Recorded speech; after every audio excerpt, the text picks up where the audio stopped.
नमस्कार, मैं हूं अनुज। आज के मुख्य समाचार में आपका स्वागत है। गति पकड़ती डिजिटल इकोनॉमी।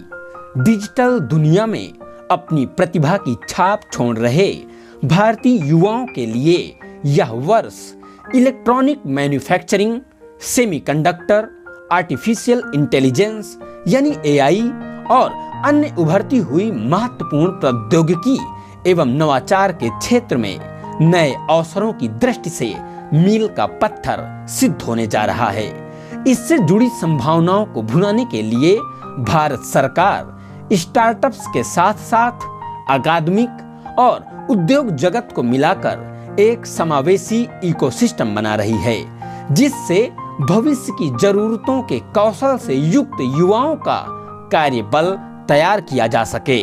भारत को अनुसंधान एवं नवोन्मेष का वैश्विक केंद्र बनाने की प्रधानमंत्री नरेंद्र मोदी की परिकल्पना को साकार करने के लिए सरकार मिशन मोड में काम कर रही है।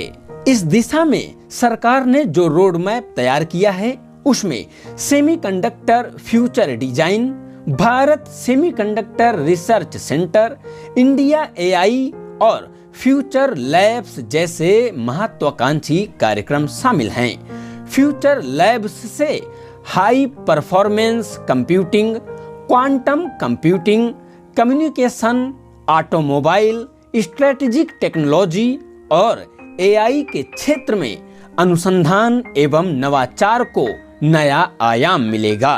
गत वर्ष जून में प्रधानमंत्री मोदी के अमेरिकी दौरे पर AI, semiconductor, quantum computing, high performance computing समेत कई क्षेत्रों में हुए अहम समझौते अब फलीभूत हो रहे हैं। अमेरिकी चिप विनिर्माता माइक्रॉन गुजरात के साणंद में $2.75 अरब की लागत से चिप असेंबली, टेस्टिंग और पैकेजिंग प्लांट लगा रही है।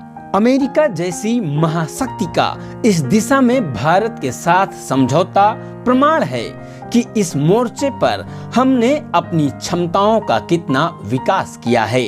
हाल में भारत की अध्यक्षता में संपन्न हुई global partnership on artificial intelligence यानी GPAI समिट में एआई के फायदे एवं नुकसान पर सदस्य देशों के बीच व्यापक विमर्श के बाद सभी ने एआई को सुरक्षित एवं भरोसेमंद बनाने और नवाचार को बढ़ावा देने के भारत के एजेंडे पर सहमति जताई। इस अवसर पर भारत ने खुद को एआई के क्षेत्र में अग्रणी देशों को अपनी प्रौद्योगिकी क्षमता से रूबरू कराया। इससे पहले भारत की अध्यक्षता में संपन्न G20 शिखर सम्मेलन के दौरान दुनिया के विकसित देशों ने भी डिजिटल इंडिया की ताकत देखी और यूपीआई जैसे भारत के डिजिटल इंफ्रास्ट्रक्चर को खूब सराहा था। भारत सरकार ने मई 2023 में आईटी हार्डवेयर से जुड़ी 17,000 करोड़ रुपए की प्रोडक्शन लिंक्ड इंसेंटिव यानी PLI स्कीम 2.0 को मंजूरी दी। इसका मकसद देश में कंप्यूटर, लैपटॉप और टैबलेट जैसे उत्पादों के विनिर्माण को प्रोत्साहन देना है। इसके चलते मोबाइल के घरेलू उत्पादन में भारी वृद्धि हुई है। चालू वित्त वर्ष में दिसंबर तक करीब 1 लाख करोड़ रुपए के मोबाइल हैंडसेट निर्यात हुए। 2014 तक देश में करीब 92% मोबाइल फोन आयात होते थे, जबकि आज 99% फोन भारत में तैयार हो रहे हैं।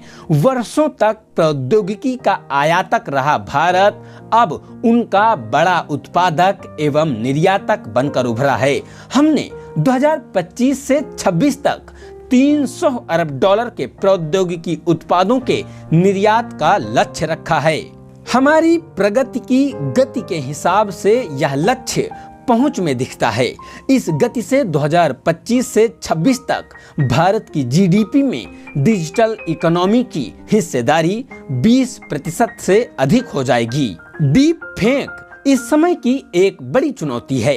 करीब 85 करोड़ इंटरनेट यूजर्स वाले भारत जैसे लोकतांत्रिक देश के लिए इसका बढ़ता प्रसार चिंताजनक है।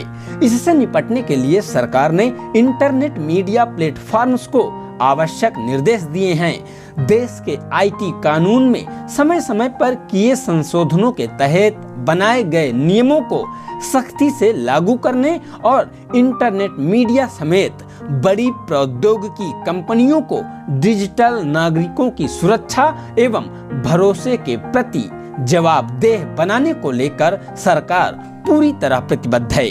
डिजिटल पर्सनल डाटा प्रोटेक्शन कानून यानी डीपीडीपी एक्ट 2023 इस दिशा में एक बड़ी पहल रही।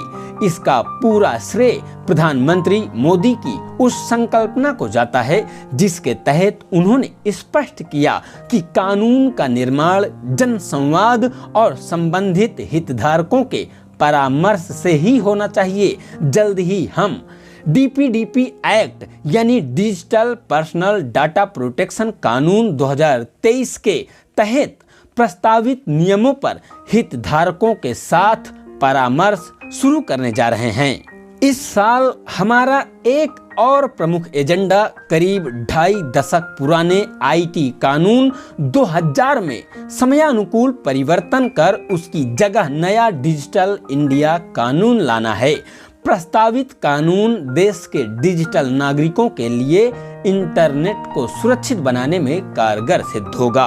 प्रधानमंत्री मोदी ने सबका साथ, सबका विकास और सबका विश्वास के बीज मंत्र के साथ जो कार्य संस्कृति बनाई है, उससे जनमानस में उनके प्रति भरोसा कायम हुआ है। उन्होंने जिस नए भारत की परिकल्पना की है वह युवाओं का भारत है। विकसित भारत के संकल्प की सिद्धि में युवा शक्ति की अहम भूमिका होगी। डिजिटलीकरण के इस दौर में युवाओं के लिए न सिर्फ महानगरों बल्कि छोटे एवं कस्बाई इलाकों में भी अवसर बन रहे हैं। आज टियर 2 और टियर 3 शहरों में स्टार्टअप्स स्थापित हो रहे हैं। प्रौद्योगिकी के क्षेत्र में अनुसंधान एवं नवाचार को प्रोत्साहन मिलने से अगले दशक, जिसे प्रधानमंत्री जी ने इंडिया डेकेड नाम दिया है, उसमें स्टार्टअप्स की अगली लहर देखने को मिलेगी। लेखक केंद्रीय इलेक्ट्रॉनिक्स एवं सूचना प्रौद्योगिकी, कौशल विकास एवं उद्यमिता और जल शक्ति राज्य मंत्री हैं श्री राजीव चंद्रशेखर जी। बहुत बहुत धन्यवाद।